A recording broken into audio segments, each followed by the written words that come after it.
I remember my mom every day will put away waste food in a container, and someone will come and give her eggs in exchange for food waste. And A bit of barter. Yeah. yes, How cool is that? and this food waste is fed then to maybe pigs or chicken, and well, that's the best way to Yes. get rid of our food waste. Today we don't have those industry anymore, but there's a lot of use for food waste, even when they're wasted, so to speak. Which is, I guess, something that's quite sad as well. We've become the throwaway Yeah. generation. Absolutely. We We don't have. recycle. We don't find ways of maybe passing it on to someone else who may Yeah. need it too. And I think it's too easy.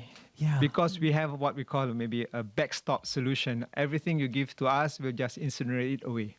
And I think we have to stop that, because Semakau landfill, at the rate we are increasing our waste and dumping into our landfill, we will run out by 2035.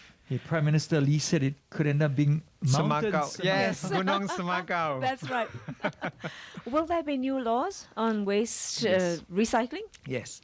So the law will be passed sometime in September, and we will be concentrating, like I say, in these three main streams: the e-waste, food waste, as well as packaging waste. For food waste, there are many things we're going to do. One, for example, by 2025, we are going to have a co-located solid waste management and sludge waste management. The latter to produce new water, and the former to basically co-digest food waste and sludge to produce biogas. And this biogas, if we do it because we co-digest them, we can produce 3 times more biogas than if we do it separately. And that will also help us to not use electricity from the grid, and then will allow us to power this waste management plant, as well as sell electricity into the grid. We also will require big malls, big establishments which have F&B in them to digest on site. So when you digest food on site, then you can produce compost, and the compost can then be used for the landscape and whatever. But more importantly, it also will prevent these food waste, which smells, which is really a lot of water being transported from one end of the island to another end of the island, and then we are actually, at the end of the day, incinerating water, and we don't want that. If we can do that, then we will also at the same time reduce the amount of energy used in transportation, energy used in incineration, and change this food waste into something useful.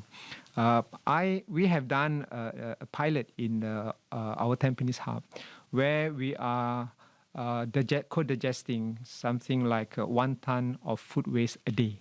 From this 1 ton of food waste, we are only producing something like 70 kilograms of compost, because the rest is water. But the consequence, or the advantage of that, we now have discovered, number one, we only need to truck 1 load of garbage a day instead of 4, sorry. So from 4 to 1. Secondly, because the food is all contained in these machines to produce the compost, no smell, no pests. So the back of house is really clean and so hygiene that I will bring any visitor behind to show them at any time of day. And we want to replicate this across more F&B, and then find how we can use food waste even for something useful.